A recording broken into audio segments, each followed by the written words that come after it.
Hello, I'm Alan and this is Teresa, and welcome to today's edition of Alan's Cycling Adventures. Well, today is another big day. Today is the day we're doing our metric century for the month of August. It is the beginning of August and it's a beautiful day, and we're reusing one of our routes that we've already done, but we're still going to have fun, and we're going to get another metric century in the books. Anyway, if you have any questions, comments, suggestions, or ideas for future editions of Alan's Cycling Adventures, be sure to leave them in the comments below. And if you enjoyed today's video, be sure to give it a thumbs up and click the subscribe button to subscribe to my channel. Well, without further ado, let's ride. For those of you new to my channel, and for those of you who are not familiar with what a metric century is, or what the metric century a month challenge is, one of the things, or the main thing I'm doing this year with my channel, is chronicling our journey to accomplish the metric century a month challenge for 2023. Basically, a metric century is a bike ride of 100 kilometers or longer, and the metric century a month challenge basically just says that you're going to ride a metric century every month for the entire year. So far, we have accomplished January through August, and we're going strong. We actually have a pretty fun plan in place for our October metric century. I'm looking forward to that. We're actually going to be back in Salisbury, Maryland for the Seagull century. We did decide to go with the metric century route as opposed to the imperial century route. But maybe next year or the following year, at some point, we'll do an imperial century together, I think. And for those of you who don't know what an imperial century is, an imperial century, or some people in the US just call it a century, is a ride of 100 miles or more, as opposed to 100 kilometers. In terms of the weather for today's ride, the weather was partly cloudy, and at the start it was 71 degrees Fahrenheit with a feels-like temperature of 72 degrees Fahrenheit. The humidity was 70%, and the wind was about 1.5 miles per hour from the northeast.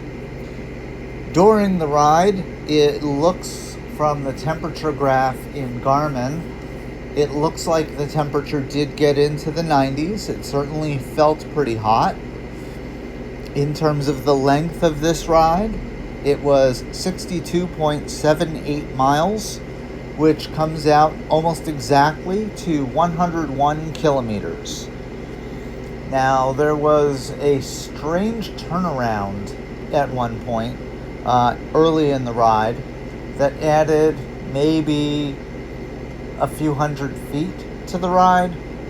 If we do this route again, I am going to eliminate that turnaround and just turn and get onto the bridge, because it's kind of silly, it doesn't add much, and we're already close enough where we're over 100 kilometers anyway. In terms of our speed on this ride, our average moving speed was 13.1 miles per hour. As I said in the intro, we have done this ride before. We did this particular route back in May, and in May we averaged 12.5 miles per hour, so we were a little bit faster. The irony is, I think towards the end we were going slower than we did back in May.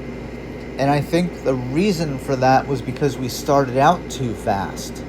So we're still working on figuring out exactly the right pace to make it as doable as possible.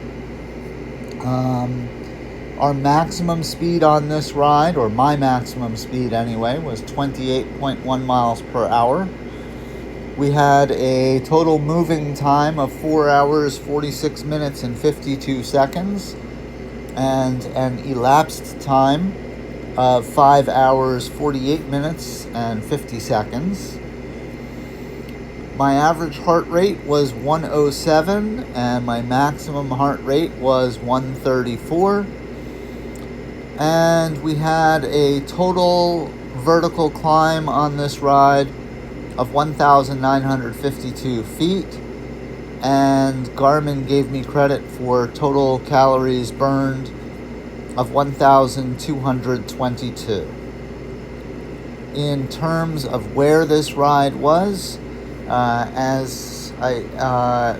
this particular route, we started at Teresa's house, and more or less we rode down to my house and back. In terms of what towns we went through, the entire ride was in the state of New Jersey.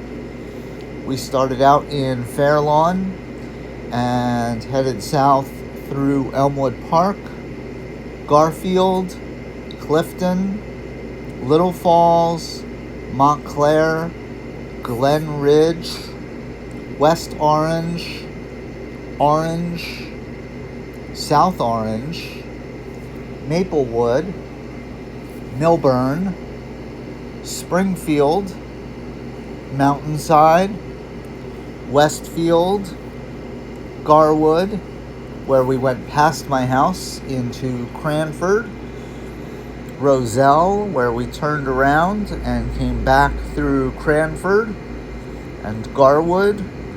We did stop briefly in Garwood, and then continued on into Westfield, Mountainside, Springfield, Milburn, Maplewood, South Orange, Orange, West Orange, Glen Ridge, Montclair, Brookdale, Clifton, Garfield, Elmwood Park, and back into Fair Lawn.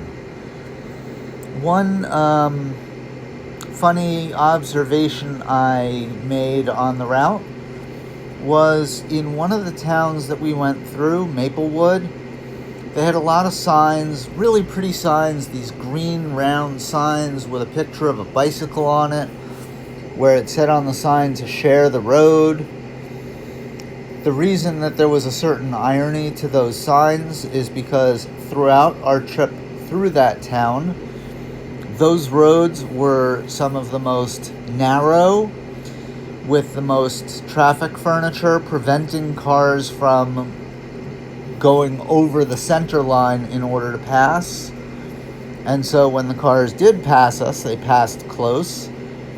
And I found that the drivers in that town were some of the more aggressive ones that we came upon on our route.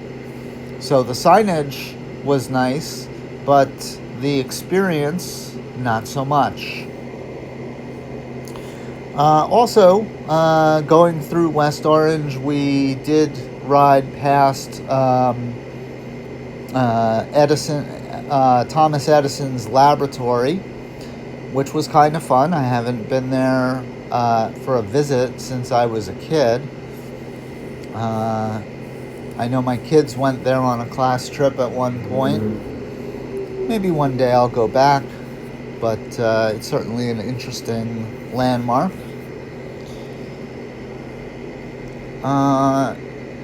As I said, we are going to be doing the Seagull Century down in Maryland in October. We opted for the Metric Century route just because of timing. We know from our trip down to Maryland earlier this year, or actually in July, I believe it was, that there's not a lot of places to stop, not a lot of possible bathroom breaks, And so we opted for the metric century so that we would definitely finish before the rest stops close, so that we would have access to water and bathrooms along our route. In any event, we are both looking forward to that. And if any of you are planning on riding in the Seagull Century and you happen to see me either at the start or along the route, feel free to say hi. Anyway, that's about all I have to say. It looks from the video like we're getting close to getting back to her house, to Teresa's house. And let's see if any of this looks familiar to me. It looks like we're heading... No, we're not on River Road. Yeah, I think we are. I think we're just about there. And so... No, we still have a little bit further to go. Anyway, I hope you enjoyed the video. And I'll see you in the afterward.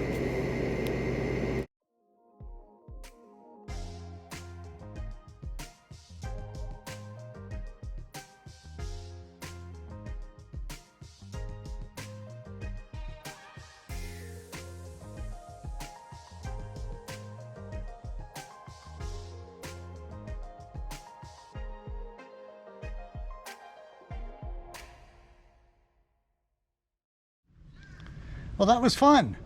Another month, another metric century completed. Awesome. Well, I hope you enjoyed the video, and until next time, stay safe out there.